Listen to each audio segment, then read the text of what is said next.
My father warned me about my mom being extra furious. He left her alone for not a long time, so my father suggested it was maybe something my mother found in my room. She was in there when he left to do errands. I realized that I put some of my and my boyfriend's adult toys in a drawer of my desk. I did not think that it would be such a big thing. That's where I always stored my condoms and lube. These were at the front, and the spicier things were in a black bag. I thought they would not open them, considering they might have a clue what they could find. Yet here we are. My mother, less than 2 days old, found my strap-on, its accessories, and some plugs. She told me she won't come to my graduation, and if I want to keep this lifestyle, I have to move out in half a year. My mother was always the easygoing type, the cool mom, who was never restricting me in any way. I knew that sensuality is something she is more reserved in, but I did not think having adult toys would be this enormously tragic. Yeah, I thought that it would be an embarrassing situation. She really blew up. She was throwing things, screaming, even with my dad. So my dad had to ask what my mother found. He was already fed up with my mother's anger, so he just looked down and shut the door gently. So now I'm a stupid puss. And if I continue to live this lifestyle, which means I own adult toys, I have to move out, I am not allowed to talk to her, and she is disgusted by me. For now, she won't come to my graduation, and she won't let my boyfriend or anybody sleep here. I don't know what to do. It's not like I can apologize for that, right? It's my bed life, or was I in the wrong? I'm confused. Edit. Today is my graduation day. None of my parents are talking to me. My father is nonverbal, but helps me when I ask him. My mother is giving me silent treatment. There are some details you have been interested in. My mother's behavior. My first language is not English, so I could not paint an identical picture of her. By being a cool mom, I meant that she is not strict. There was nothing I could not get or could not do. I was not a misbehaving child, though. She often shows this kind of behavior. She has outbursts like this periodically, like every 3 months. You can just feel her tension, like a bomb ticking. That's when we warn each other with Dad to try to walk on eggshells. In this state, she is not rational at all. You cannot talk to her calmly, not just me, even my dad. Most of the time, there is no real reason, or if there is, it is often something little that makes you think, that's all. But as soon as she sees your puzzled face, she is shouting while claiming things that did not happen, or not exactly that way.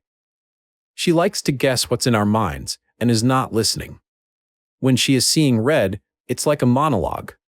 The best thing a person can do is stay silent, because she can pick out words and completely flip their meaning. When I was younger, she would get even madder if I cried. Religion. Moving out. Location. We are not religious. None of my parents are familiar with Christianity that much. We live in Central Europe, and I am planning to do my master's. During semesters, I live in a dormitory. Moving out is something that would be incredibly hard while going to university. It's not common to move out this soon around here. I have to think about my options, though. My mother's thoughts. She shouted to me how disgusting things I do with my boyfriend and maybe others. The emphasis was on the boyfriend part and how she does not want to see him here ever again. He has slept here before, and I've been in relationships since I was 16, even in long-distance ones. So my past boyfriends were spending even a week here. It was never a problem. She was even asking playfully if I took ex-boyfriend's name yet, and so on. So me making love is not a problem. Me owning adult toys are. Toys fate, my boyfriend will take them to his home. Plot twist. His parents are really religious though. His father is a priest. I hope he won't get in as much trouble as I did. After 2 months, we can move back into our dorm rooms. Thank you everyone for your insights, your sweet words. I love the funny comments too. Soon my graduation starts, so I will update later. Top comments. Commenter 1. If I'm your mom, I'm finding those adult toys, shutting the drawer, and never speaking or thinking of it again. You're 22. You're allowed to have adult toys. Not coming to your graduation is her decision and her choice. She went snooping, and now she suffers the consequences of what she found. Really has nothing to do with you. Commenter 2. You're 22. Sounds like it's time to move out. While it's still her house, her rules. You should ask your mom if this is how she wants to set the tone for her relationship with her adult daughter. I wonder if your dad thinks this is out of character for your mom. You say she was always easygoing, but now she's throwing things. Maybe something bigger is going on here. I'm sorry you're going through it. This can be complicated, as it's hard to say much without knowing more about your financial situation. Overall, I would say that you didn't really screw up here. Your mother is taking a very unhealthy stance towards your sensuality. You are an adult. I get that, my house, my rules should be respected, but realistically, you are going to make your own decisions, and the way she's handling this is emotionally manipulative. Whatever wrong you did doesn't justify the actions she's taking. If you can afford to move out, start planning to move out. Adult toys or no adult toys. I'm not saying this as a petty, I'll show you type move. It's just that you need to have the freedom to actually be an adult. You need to be able to grow, knowing you aren't having to hide from the watchful eye of your mother. That's a really shitty way to live. And you're old enough to make your own decisions without her permission or input. If you can't afford to move out, move the adult toys to your boyfriend's place if possible, and you probably want to limit your time at home. I get that not everyone has the luxury to just dip at a moment's notice, but if you jump through her hoops and stay, it should only be with the thought that it's a short-term solution at the moment. So now I'm a stupid puss. I'm hoping you don't actually believe this. If your mother believes this, that's her problem. Live your life, not the one your mother is trying to force you to live. Update: more than half a year has passed since my original post. As it could have been foreseen, my mother didn't show up to my graduation. I wish it would have ended there. Although she couldn't bring herself to show up, she kept spamming me with disgusting messages, even half an hour before the start of the ceremony. For example, she snooped again and threatened me that she would send pictures of the toys to my boyfriend's family. I was so disappointed in her that I didn't lie to cover up her insanity. Funny thing is, the first person I told the real reason why she was absent was my grandma, and she was cool with it. Every single family member was there but my mother. You could feel the embarrassment and tension in the air, but I tried to calm everyone down with, "She is the one all alone, not me." It's still heartbreaking to see the pictures of this day. Traditionally, there is a dinner after the ceremony with a circle of family and friends. That was where the true awkwardness began. My roommate, bless her heart, did her best to keep a funny atmosphere, but my mother ruined the whole celebration with her drama. My mother sent me a message to throw out our items tonight, or I should never step into the house again. So after the party, I had to get those and some clothes, because I went to my boyfriend's place afterwards. He had his own graduation barbecue party the following day. My dad was in the middle of paying the bills in the restaurant, so I went to collect my bag with my boyfriend and my roommate. When I stepped out of the car, I asked them to stay outside, because I was afraid that my mother would actually hurt them. As I mentioned in my previous post, she is crazy when she is behaving like this. I quickly grabbed my things while my mother barked at me from the living room, and when I was almost out the door, I told her with the calmest voice, the most honest tone I could, that all I wished for was her to be there. And that's when I screwed up again. I realized I left my keys in my bedroom, so I had to go back there. She followed me and attacked me. She started slapping and punching my face. I immediately felt cold. I was just empty. After some punches, I held her wrist down and asked her whether this was worth it. When I let go, she continued her rampage. She spit on me, told me numerous insults, like how I'm not even her daughter, and I am a puss, and this is the slippery slope, and one day I will be damn 5 guys at once, and how I am the biggest disappointment, and she is so disgusted by me that she doesn't want to be in my life anymore. After a while, I felt dizzy, so I had this gut feeling of, you have to leave. As soon as I escaped out the door, my father was on the other side. I couldn't even look at him. I just ran down the stairs. When I was outside, I was trembling, crying. I was in shock while my boyfriend and my roommate tried to console me. My father came out after a while and asked about what happened. After I told him, he said that it would be better if we would actually leave. I was crying during the whole ride. At my boyfriend's place, I could see that there were some bruises next to my eye, and I felt so ashamed. After like 3 days, I went home and found out that my mother moved into my room. She started throwing everything I had, even my curtains, into the living room, and I was basically living on the couch for at least a month. My father didn't talk to my mother at first. They were fighting via messages, but to tell you the truth, my father couldn't choose a side. He even told me to get rid of some of my things because he cannot live and function in a mess. I didn't want to sleep on a couch either. During that time, I tried to search for a job. I had my first interview, but sadly I wasn't chosen. I wanted to become independent. My godmother asked whether I wanted to move in with them, but my father was begging me to stay. On my birthday, I got my room back, and my father was hurt that I wasn't happy. I told him that how can the withdrawal of undeserved punishment be a birthday gift? Why should I be grateful? Since then, my parents are back on track. They had a teenager-like phase again with roses and cute gestures while I was trying to hide in my room. I felt like I was a forgotten character in a romantic drama. I was sure that my father loves this whirlwind of a relationship. He once told me that your mother is like hell when she is mad, but when she loves you, she wholeheartedly loves. I actually read some self-help borderline personality disorder book because I was certain that my mother has undiagnosed borderline personality disorder. Even if she doesn't, that book gave me comfort back then. I spent most of my summer with friends and on some prepaid vacation. Everyone was so nice to me. One of my friends even gave her an apartment for me and my boyfriend for a couple of days, so we could be together on our own. My boyfriend's parents are strictly religious, so we couldn't tell the truth about why my mother was like that. And because they are so religious, we can't show any affection when I'm there, and we cannot sleep together. I had to sleep with my mother-in-law in the same bed once. My father told me one day that it would be better if I didn't come home often when uni starts again.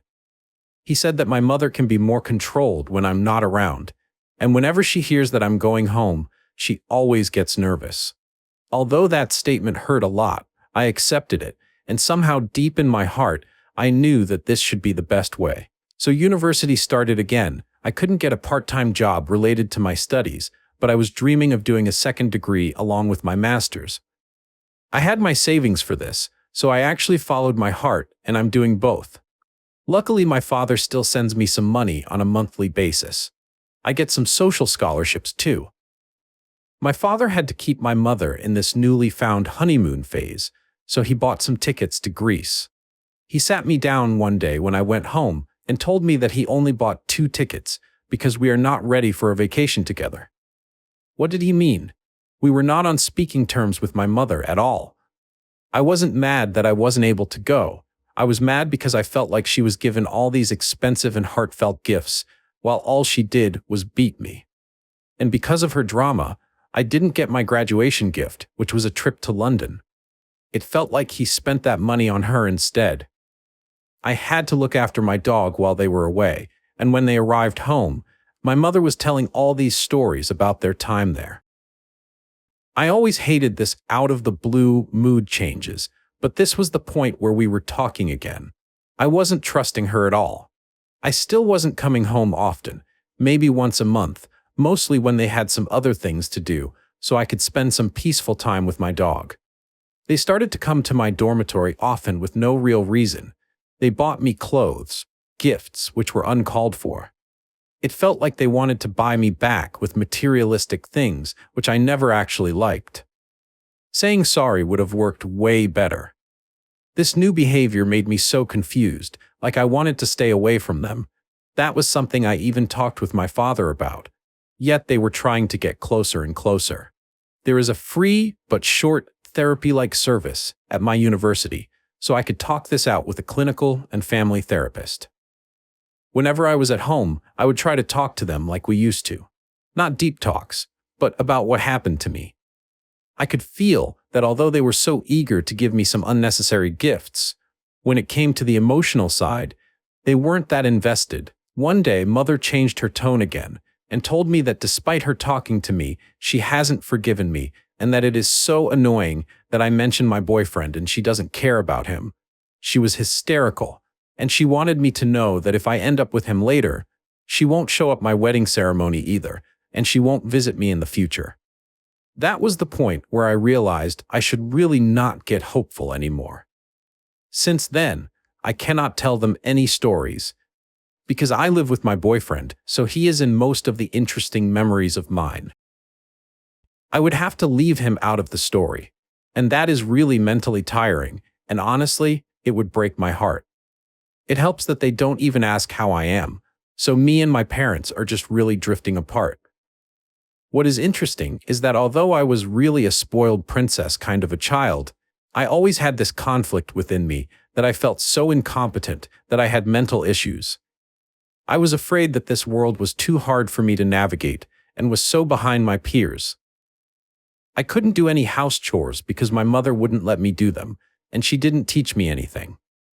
But now that I see her once a month, and I am barely talking to her, I started washing my clothes at the dormitory. I learned to cook simple dormitory-friendly dishes. And I take care of my responsibilities. I even went to my doctor for an ADHD appointment. A year ago, my mother dismissed this idea and invalidated it. I realized slowly that most of my mental issues came from my mother, and that she had some control over me with keeping me infantilized, yet criticizing me all the time. She could do this because I'm slightly disabled, and she could take on the caregiver role.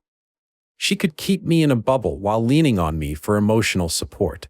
I had to listen to her and her traumas since I was little, and talk to her for hours. Still, she could blow up per year, or even more frequently, blaming me because I was a bad child. I wasn't. And as a little kid, I had to convince myself that I wasn't one. I had to disassociate when she would shout at me or even slap me to not believe her harsh remarks. And my father could never choose a side back then. I never heard a sorry in my life coming from her. Yet I had to make cards full of effort and tears to beg for her forgiveness, even though I knew it wasn't my fault. I could regulate my emotions better than her, even as a little girl. And now that I can keep my distance and boundaries, I feel more peaceful than ever. I always heard this almost cliché sentence, "It gets better when you move out," but now I can resonate with it completely. At the moment, I find joy in my university studies. I can actually perform well. When I was writing my thesis, my mother would always torment me and say that I'm not writing the thesis at the pace I should. She told me that I should have finished earlier, that I was wasting my time, but these comments just made me freeze up more, and I had more suffocating thoughts of failure and anxiety and self-hatred. While she hasn't even gone to high school. Nowadays, I don't tell anything to them apart from that I'm busy, which is true, or some very safe to tell stories, so they feel like I give them some information about my life. I have a lot of great people around me. My friends are motivating me, and can surely say that I can work better when I get positive feedback than mean comments. My relationship is quite strong, and I'm grateful to my boyfriend for helping me along the way. Summer wasn't easy for either of us. My father is still in the middle of my mother's insanity. He still sends me warning messages from time to time that my mother is a ticking bomb again, and I should not go home if I can. There was a family vacation 2 months ago where my mother was trying to be as passive as possible. She was watching Korean shows in her room while we were spending time together with the others.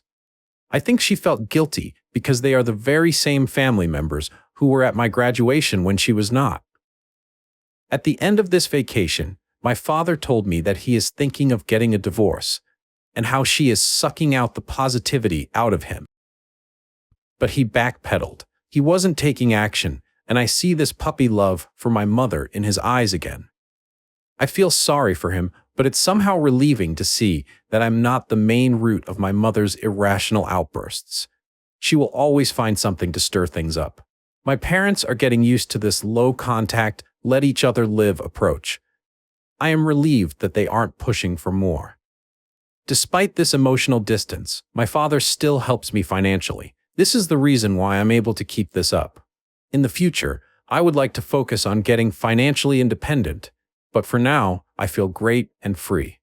Thank you for reading. Top comments. I wouldn't wear it to your graduation, but you do you. Just a quick note to say that you don't deserve the stress, the physical abuse, or the mental distress coming to you from this person. She is your mother. But now that's only by blood. She doesn't support you. She doesn't respect you. She loves you only insofar as you do precisely what she says, including the privacy of your intimate relationships. You don't owe her, or your father, who, while caught in the middle, has clearly chosen sides, anything. As someone who understands your story, as I have a version of it written on my body, I can tell you that leaving will hurt, but not as much as staying. Be well. Commenter 3. Sorry, but your father chose a side. He chose your crazy crap mother by staying with her, rather than leaving and taking you with him out of that abusive environment. He's only thinking of divorcing her because she's directing her abuse towards him now that you're not around to be her punching bag. Good luck. Hang in there until you're independent and can cut both of them off.